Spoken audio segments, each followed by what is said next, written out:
Okay. Okay, let me see. I think it's recording. If you're just now joining in on the recording, we are going to start the welcome call. We're sorry that you couldn't join us live, but hope you can get all your information this way.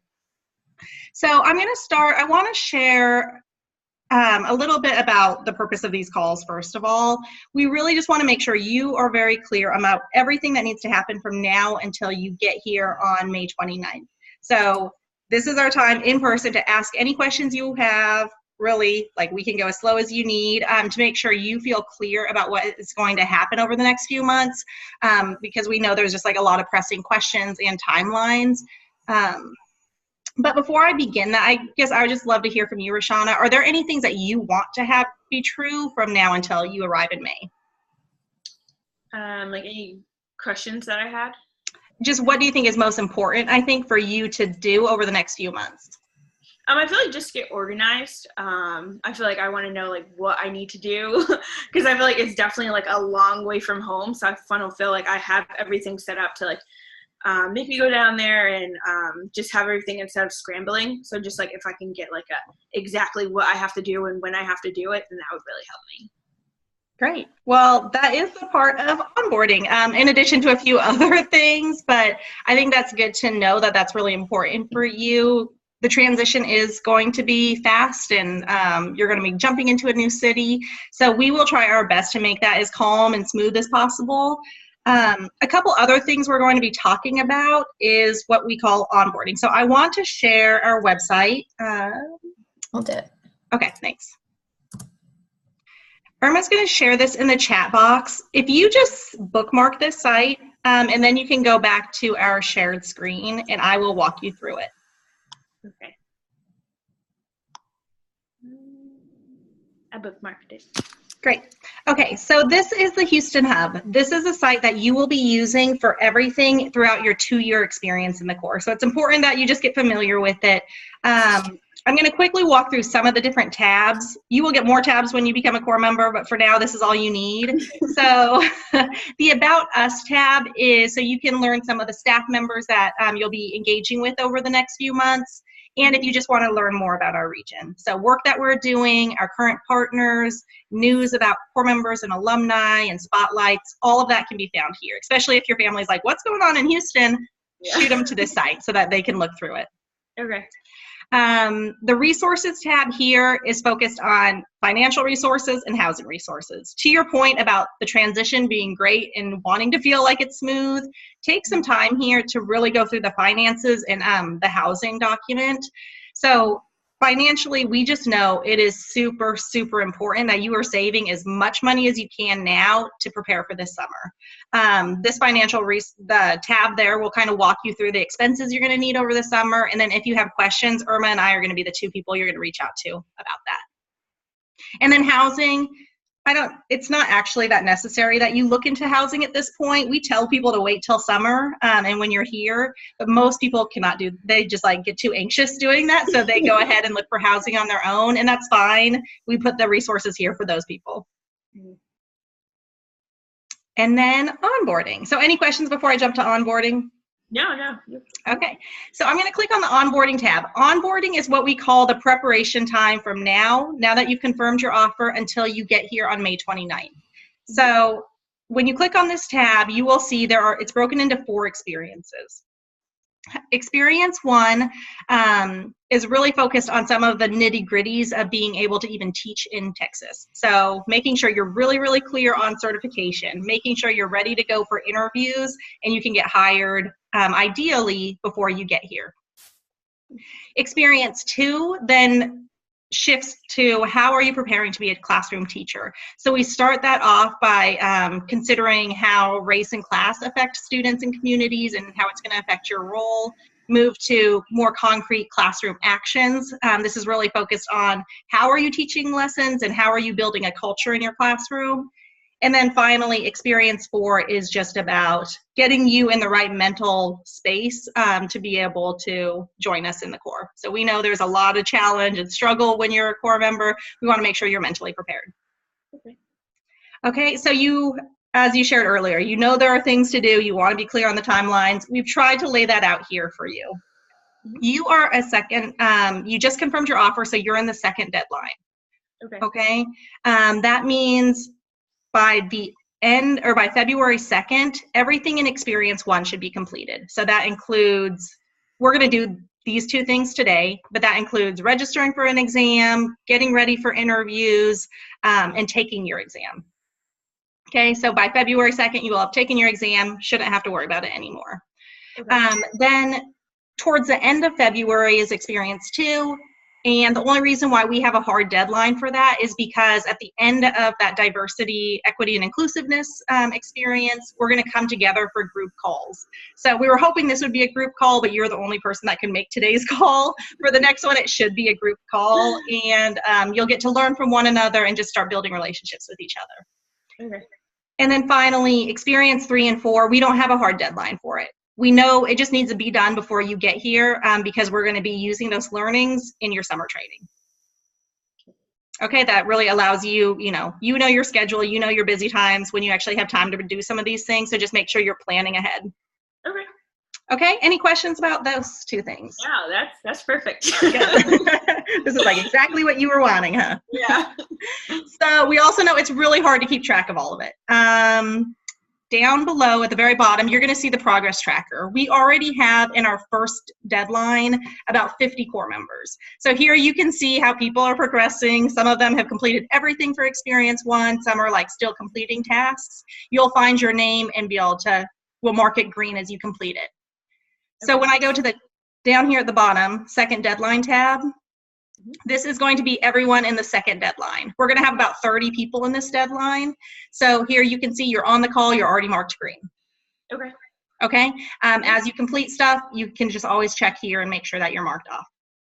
Okay. Okay, this gets updated once a week. So if you on Friday are like, hey, I sent you all this stuff, just wait until Tuesday. Every Tuesday it gets updated. Okay. Okay, any questions? Yeah. Well, Okay. yes. Yeah. One question. For the certification exam, where do you sign up for that? Oh, you're like so far ahead. We're going to pause on that because I'm going to walk you through it step by step. Okay. Okay, before we do that though, I want you to now go to your own screen and go to this tab, the onboarding tab, and download these two documents. Okay.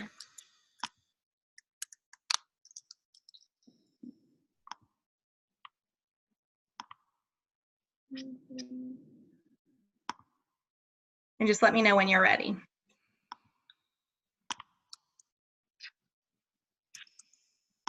All done. Okay, so you can go back to my screen. The first document I want to walk you through is the checklist. This one I recommend you just print off, hang up in your dorm room or wherever your apartment.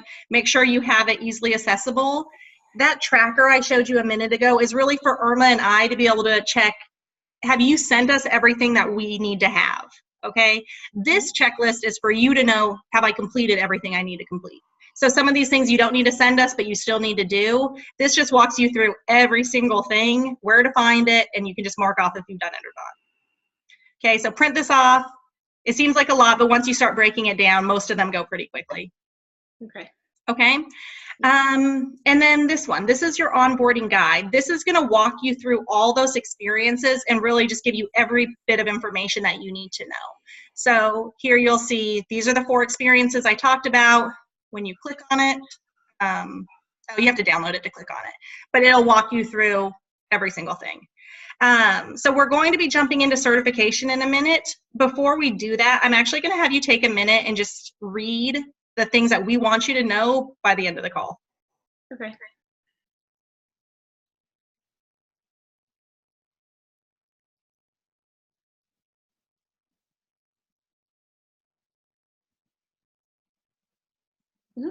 Okay, cool.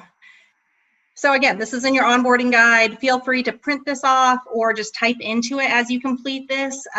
Most of the things you will not need to, you will not be sending it to us, but you definitely should bring this completed to induction, your summer training, because you'll be going through different pieces of it during the training.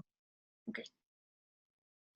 Okay, so if you don't have any other questions, then we'll jump into an overview of certification, which Irma will quickly lead.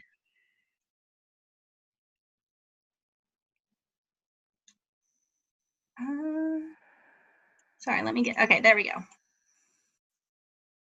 Okay, Irma, you're up.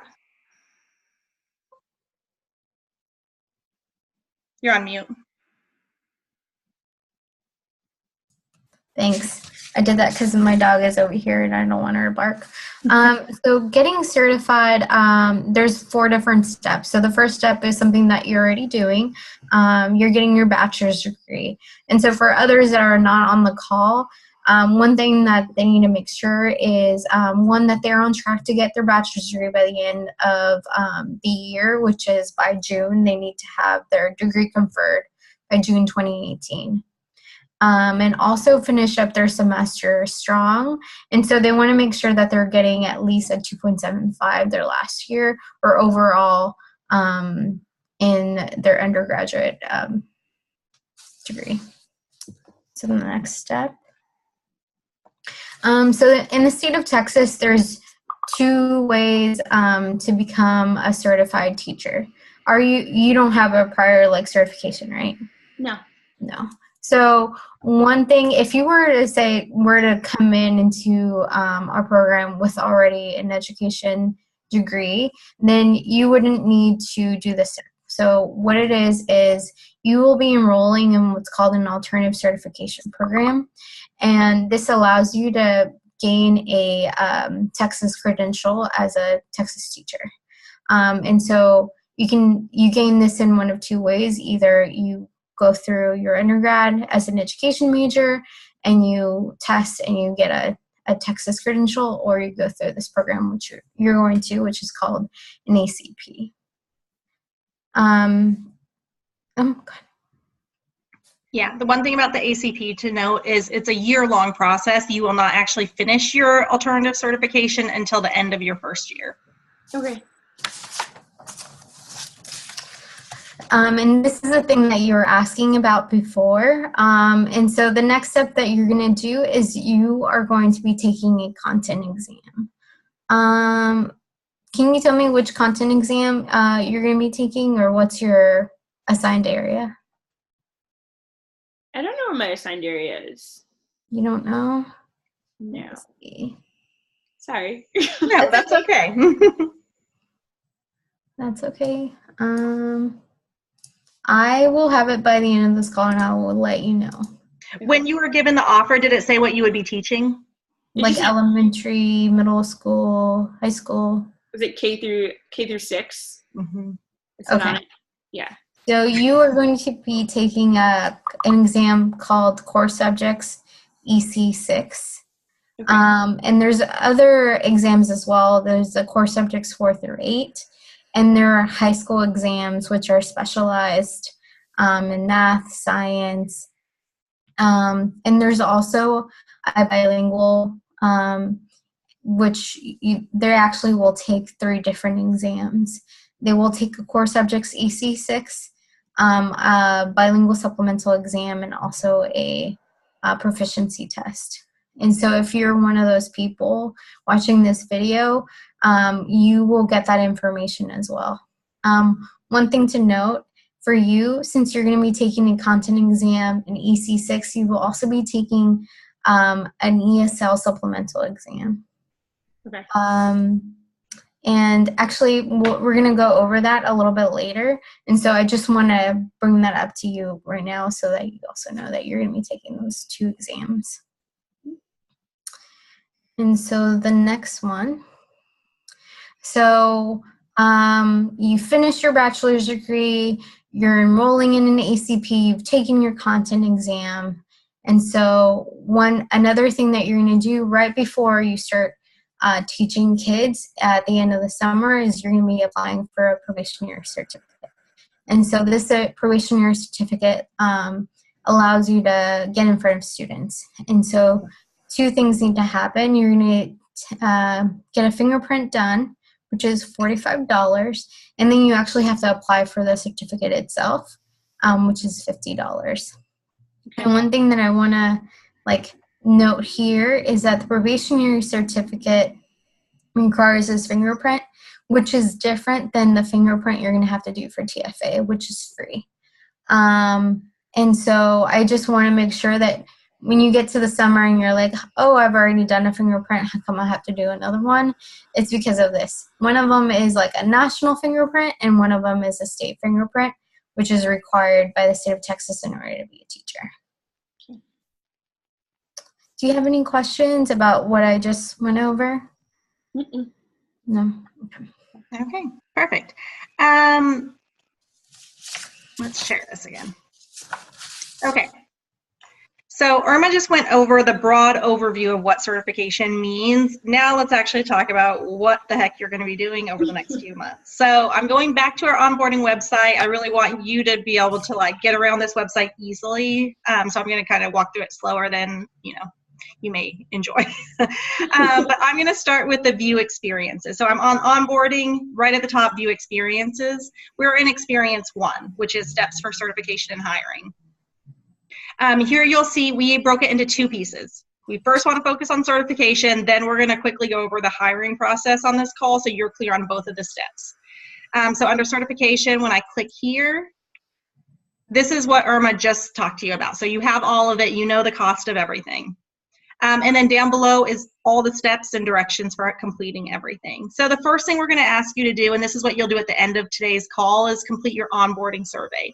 The onboarding survey asks questions about if you have an affiliation with the district for hiring, or if you have a preference for what you're teaching, especially for core subjects teachers. That does not guarantee anything for either of those topics, but at least it helps us when sending you out for interviews. Okay, and then the next thing you're going to do is register for your content exam. Take a minute and read this sentence. Okay, it's just super important. If you or anyone on the call who's watching this has a felony or criminal history, please email us and let us know. Otherwise, it will not allow you to move forward with the test registration and can just slow things down greatly. So please keep us aware of that first. If that is not a problem, then you can go ahead and set up an account and register for your test.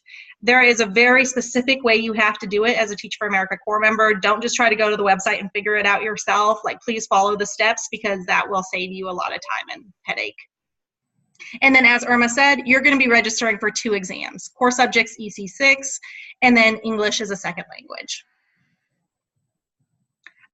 Once you've done that and you've emailed us your registration, then you're going to move into studying and preparing for your exam. So here we give you a free practice exam. This just gives you directions on how to access that, but this we want you to do on the front end. So if you register today for your exam, sometime this weekend, we hope you have time to actually take the practice exam, see what you need to study, and then create a study plan from that.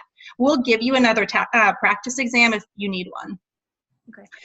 And then you can start building your study plan. You got the results, you know what areas you need to study. Here's a study guide that you can start plugging that in and then working on your study plan. So we do recommend that you are studying 3 to 4 hours a week until the exam. And I'm going to talk in a second about why that's so important. So just on the process of preparing, process of registering and taking your exam, do you have any questions? So do you have to get over 245? Because it says if you get under 245, you take it again. A 240. So I'll go over how it's scored in a minute. For the practice exam, we want you to get a 245. Okay. Well, if you don't get a 245, we'll just automatically send you a second practice exam to take. Okay. Yep. And then down below are resources. This is what we recommend, and then this is what other core members have recommended in the past. The 2018 Facebook page is just a great way to be like, hey, other elementary teachers, what are you doing? How are you studying? And starting a conversation around that. Okay, I'm going to go over the FAQs really quickly about the exam. That sort of goes to the question you had. And then at that point, you may have other questions that you consider. So this is a quick overview of what to expect on the exam. First of all, it is a computer-administered test, meaning you can take it at various testing locations. You don't have to be in Texas. You don't have to be in Houston. So it's in 42 different states. It might have even moved to additional states. So hopefully, I believe in Connecticut, there is one that shouldn't be a problem. Okay. And your test is going to be entirely multiple choice. That is true for everyone except if you're an English 7 through 12 teacher. So multiple choice questions, which means the test results are available almost immediately within 3 to 4 business days. Okay, limited administration is again for our English teachers. That doesn't apply to you, but for anyone who could be watching the recording, that just means they are only offered on very limited basis. So it's super important that you register as soon as possible because you won't have another chance to take that exam for quite a while. And then the passing score.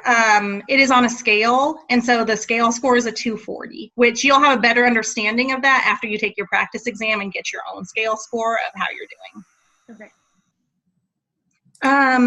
The ESL exam. This is required for everyone unless you are a secondary math or secondary science teacher. And the reason for it, well, actually, do you have an idea of why it's important for everyone to take the English as a second language exam? So that they, like, if they need an English as a second language teacher? Mm-hmm. Yeah, so a lot of schools will require you, most schools will require you to become an English or have an ESL certification. The reason for that is really because we are a city that is incredibly diverse. Most of our students will come in speaking a second language, not come in with English as their second language. They come in speaking a different native language. So it's just important even if you're at a school where that doesn't happen for all your students, you're very, very likely to have some students who are still trying to master English. So we just want to make sure all of our teachers are equipped with those skills.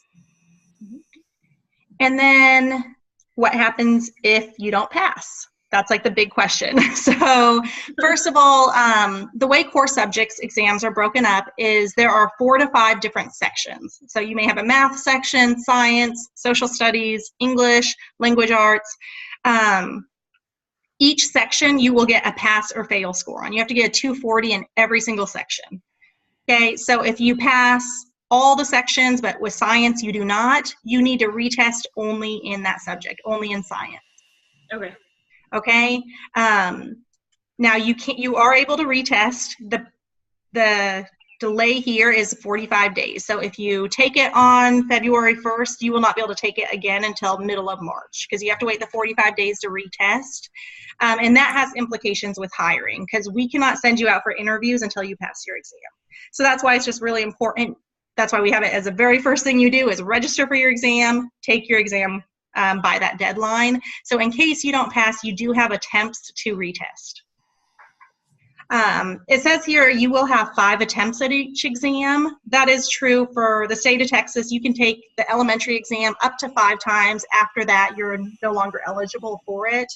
If you're getting even close to that, if you're getting to your 3rd attempt, you will be in close contact with Irma or myself to make sure you're really preparing for each exam and ready to go before you take it again. Okay. And then finally, if you have taken it and it's getting towards the beginning of summer and you still have not passed your exam, that is where there's a possibility of you needing to take an emergency release and joining the 2019 core comes in. Okay, we really hope this does not happen, but this is just, I want to put this out there as this could be a possibility if you don't pass your exam that you would not be able to join our core. The reason for that is because school districts cannot hire you until you pass your exam. Okay. Any questions on all of that? No. Okay. You're like so easy. Good. Well, if you have questions, like I said, Hugh Connect is our central email, but email Irma or myself, and it's, most of this information is on the website, so you can kind of go through it when you have more time to dig deep into all of it. Okay. Okay, so I'm going to have you go to your onboarding guide that you just downloaded. Take a minute and go ahead and answer these. You'll be able to answer most of these questions except like when you're registered or what areas you need to study. Okay.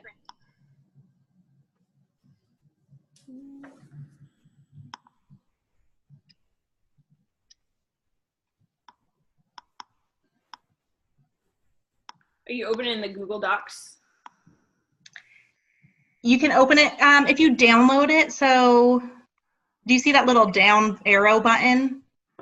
Yeah. Oh, okay. Yeah, I would just download it to your computer so then you can print it off or save it to your computer.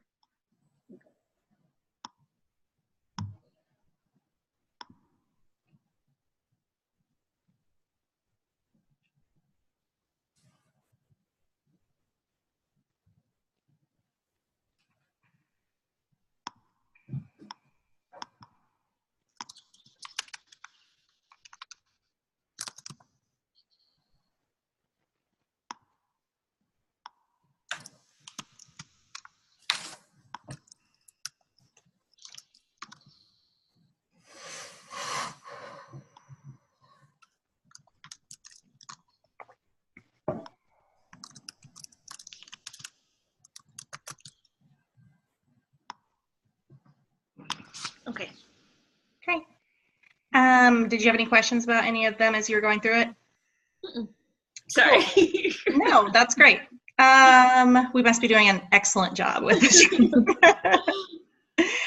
Okay, I'm going to now move us to hiring, and Irma's going to give a quick overview. We know there's like a lot of things you need to do for certification around the exam, but we want to make sure you're just clear on what the hiring process looks like.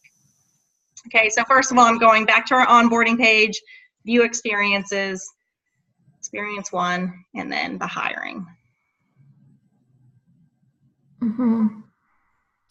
All right, so hiring. Hiring is like the fun part. How are you feeling about interviews?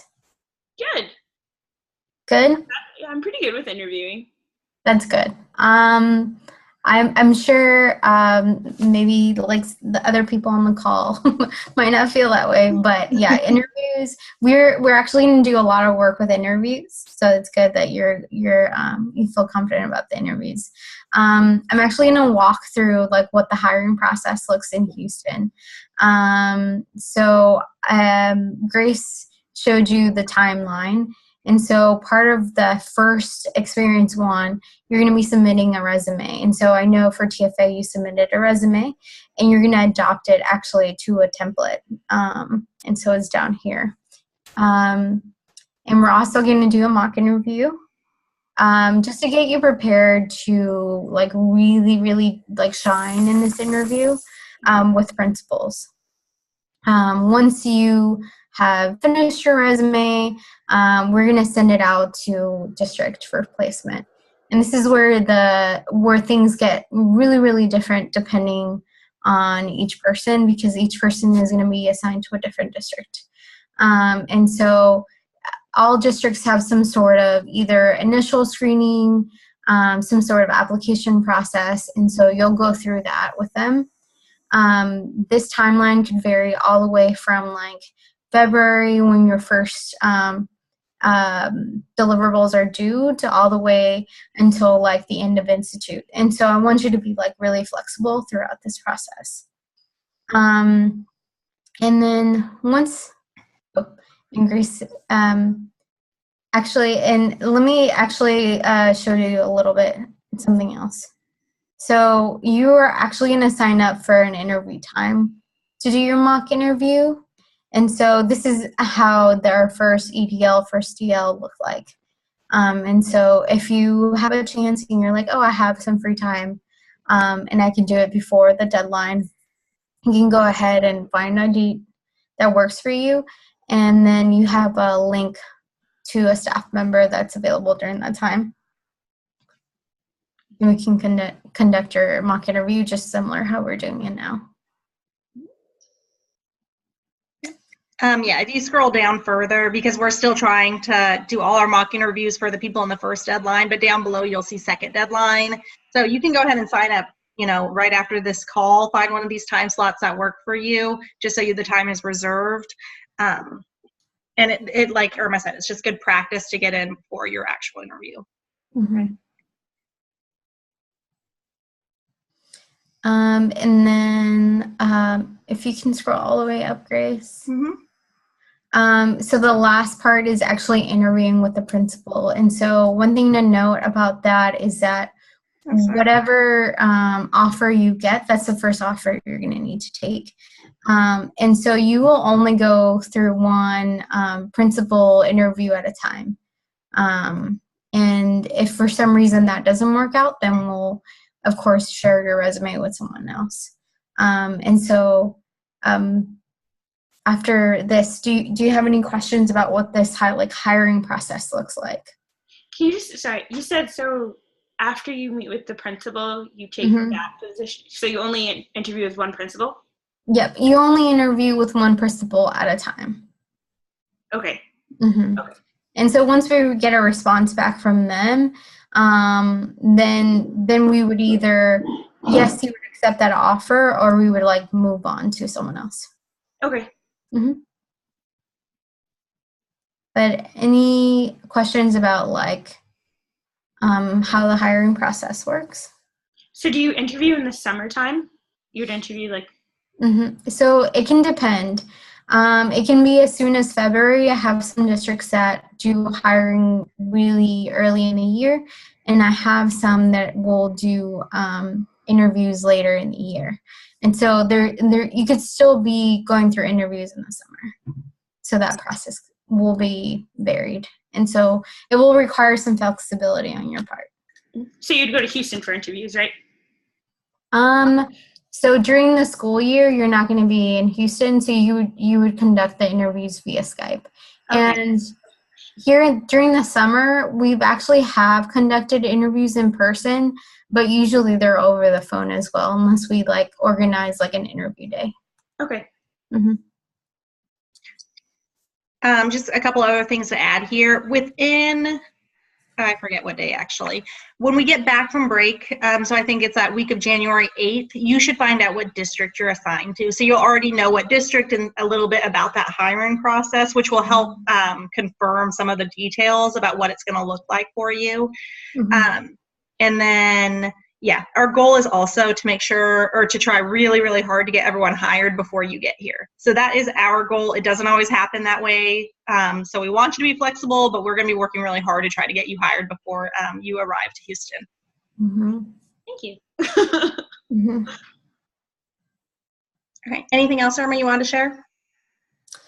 I guess one other thing that I would want to share, I think you talked about this, Grace, about the onboarding survey. So on the onboarding survey, you are going to signal what types of areas you're interested in. And so I want you to really note that, especially because your core subjects, because whenever principals are looking at your resume, they do have access to that. And so they can see what your interests are. And yeah. So make sure you use that template and you populate those sections with the same thing that you populated your onboarding survey with. Okay. Okay. On your onboarding guide, there are these 4 questions. Most of them you can't answer, but just so you can kind of review them. The big things are making sure you get us your resume by the deadline and completing your mock interview. So both of those dates are available. You just need to go in and actually schedule one. Okay. I know I've asked you a lot if you have any questions, but we're about to close out. So now truly, if there are any questions you have, whether or not it's related to the 2 things we talked about, you can share them now.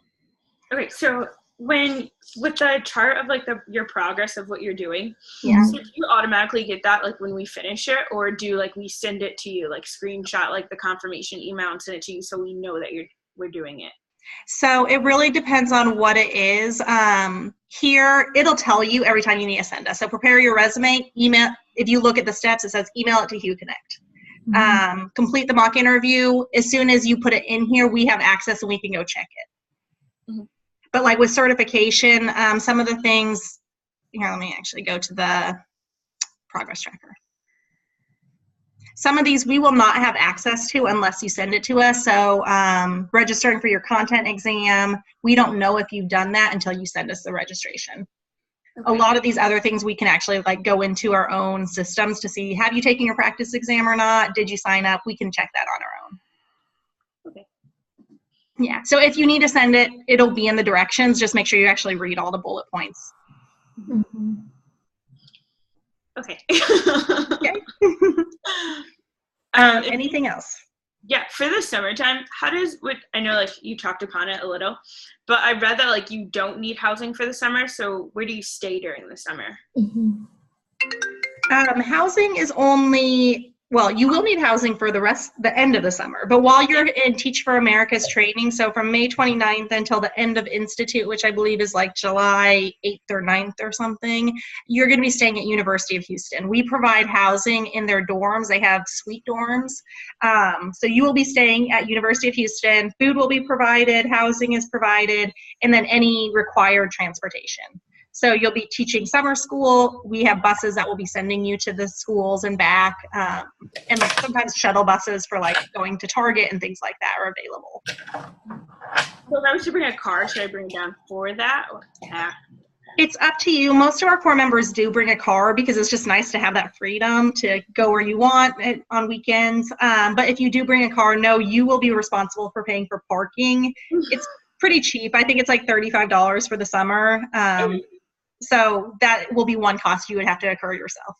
Okay. All right. Okay. Yeah. That's good. That's good. Yeah. Good. And as we get closer to the spring, you will notice at the top of here, we'll have another tab for like institute questions and things like that, the transition, where we'll include a lot of that information too. Thank you so much. Okay. Thank you. All right. Before we get off, I'm going to actually go send you on a scavenger hunt. Okay. You need to go to your website right here and try to find the tab about certification. The first step is completing your onboarding survey. So if you can find it, we'll go ahead and try to find it and then work up. You can complete your onboarding survey. Okay. So just go to the onboarding survey. Yep.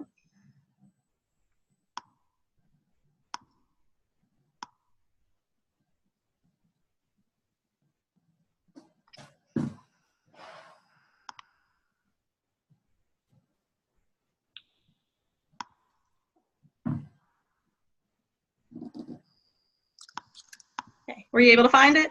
Yeah. Excellent. That's it.